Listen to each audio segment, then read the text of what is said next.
Hello, my name is Rob Nichols. This module looks at governance. In it, we bring together the themes examined in the course. How ought corporations be governed to ensure that they operate lawfully and in accordance with community standards?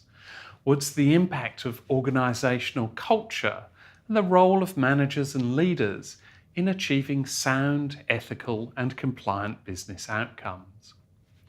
The idea behind this course is that it provides strategies for business leaders in dealing with law, regulation and ethics.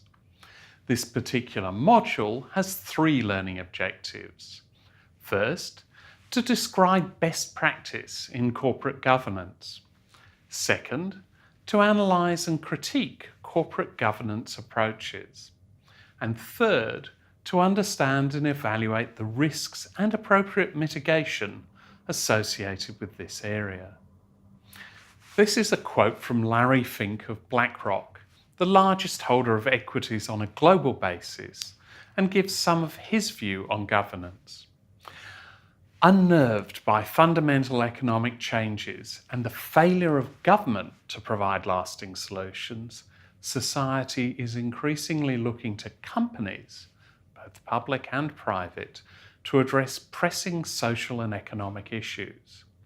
These issues range from protecting the environment, to retirement, to gender, racial inequality, amongst others. Fueled in part by social media, public pressures on corporations build faster and reach further than ever before. In addition to these pressures, companies must navigate the complexities of a late cycle financial environment, including increased volatility, which can create incentives to maximise short-term returns at the expense of long-term growth.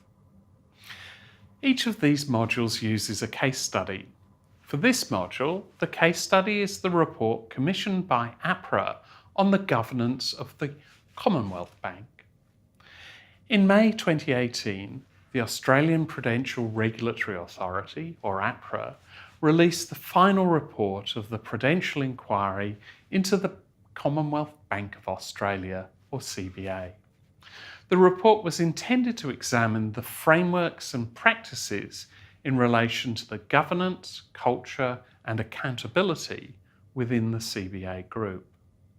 The final report's overarching conclusion is that CBA's continued financial success dulled the senses of the institution, particularly in relation to the management of non-financial risks.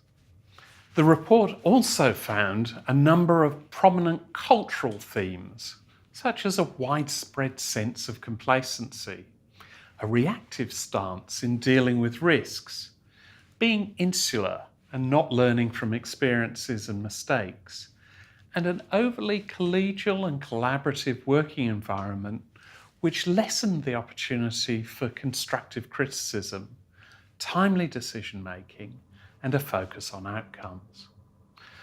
Collegiality is usually considered to be a successful outcome. Here, it was found to lead to groupthink. These risks were neither clearly understood nor owned. The frameworks for managing them were cumbersome and incomplete, and senior leadership was slow to recognise and address emerging threats to CBA's reputation. The consequences of this slowness were not grasped, the report stated. We hope you enjoy working through the elements of this module.